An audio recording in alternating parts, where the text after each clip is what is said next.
Hello everyone, it's George from Ireland, so welcome back to my channel. This video is about Irish-Israeli relations.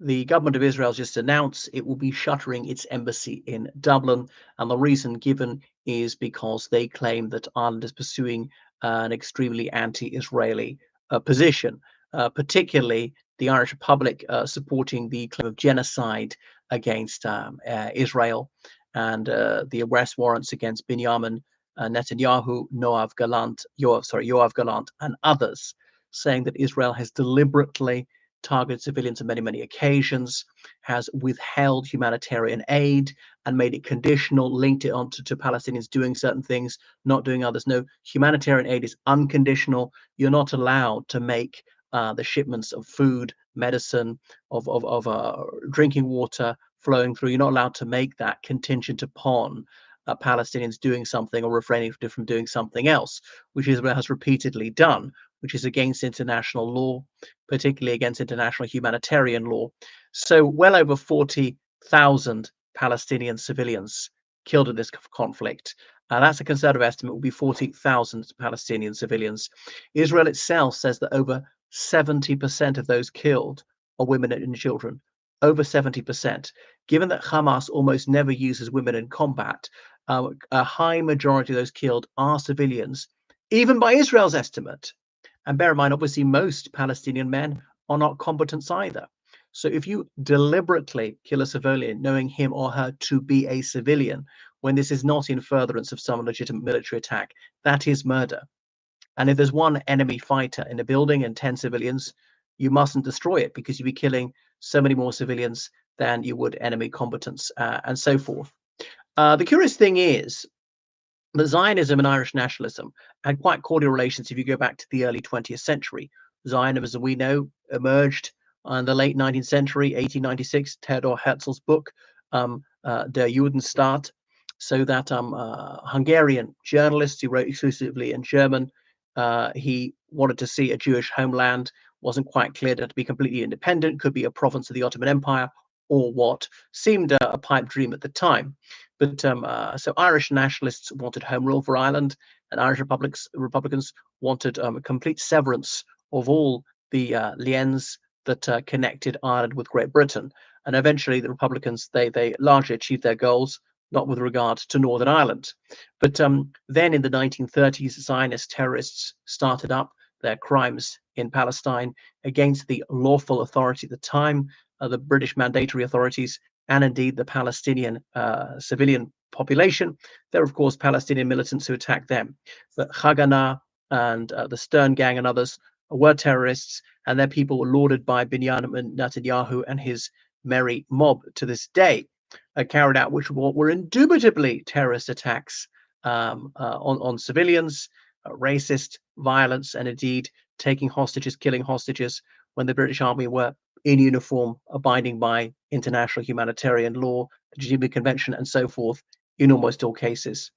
But anyway, the Zionists, they had a lot of fellow feeling for Irish Republicans, and one series of attacks they even called Operation Michael, in laudation of Michael Collins, who was director of intelligence of the IRA from about 1917 to 1921.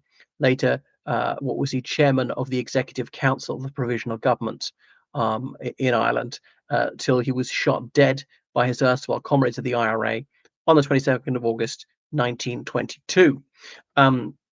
So because they're both against the British Empire, they sympathize with each other. But how times were to change, and that continued on into the 1960s. From the 70s onwards, Irish nationalists and particularly Republicans, the more militant ones, began to have a greater sympathy with the Palestinian cause. Now, Sinn Féin, that was the political face of a terrorist organization called the IRA. They very much supported the Palestinian position. Now, I abominate Sinn Féin, but they're not wrong on everything. It is true that Palestine's been under illegal military occupation for a very long time. And the United Nations says that there's a right to resistance against illegal occupation. Indeed, even the Universal Declaration of Human Rights says in the last resort, there is a right to rebellion against oppression. And that's what Palestinians are doing. Now, they haven't always done it by just means, and they sometimes have purposefully killed civilians. and that is murder. So would never condone that, hostage taking, torture, things like that, the sort of thing that the Israeli state does on an enormous scale. So now the Fine Gael, Fianna Fáil coalition, they advocated for Palestinian freedom, for human rights in Palestine, and said you can't have this limitless onslaught. You know, well over 2% of the Palestinian population killed, over 6% wounded, you know, about at least 1% kidnapped, and almost all the others internally displaced. It really is hell on earth in the Gaza Strip right now. You think what Israel suffered in those 7th of October attacks, over 1,000 killed. So I was thinking about that. They got, well, not quite 10 million people there. So this would be like 0.1% of the population was killed in one day. That's horrendous, 0.1%. But what have the Palestinians suffered? Sorry, if you look at the Gaza Strip only, consider they've got 2.5 million people. So that they've had, as I say, over 2% of their population killed. Wow. So proportionally, so much more, so much more. 20 times the death toll the Israelis suffered if you look how small their population is. Anyway, so the Republic of Ireland, along with Slovakia, was it Slovenia, Spain, and Norway, they recognize Palestine as a sovereign state. Palestine is absolutely independent. So the Israelis had acted very badly indeed when the Republic of Ireland recognized Palestine, what it indubitably is, a nation. Because what is it? It's not a province. It's not part of Israel. Even the Israelis don't claim that. It's not part of Egypt. It's not part of Jordan. And yes, it's true. The Egyptians and Jordanians helped them out after Al-Nakba to administer the area when they were reeling from this inflow of refugees, when Palestine had been sundered, split apart, this vivisection, the creation of the state of Israel. So what were they to do? How could they cope? Anyhow, so the fact that Jordan and Egypt were there controlling these areas doesn't mean that Palestine is not a nation. Every nation has got to start sometime, and they're patently not Israelis. And it's true they have strong links with their neighbors. Palestinians are Arabs. 95% of them are Sunni Muslims, but that doesn't mean that they're Egyptians or Jordanians or any other nationality. If they wish to accede to Egypt and or Jordan or another Arab country, and the other Arab country wished to receive them, that would be different.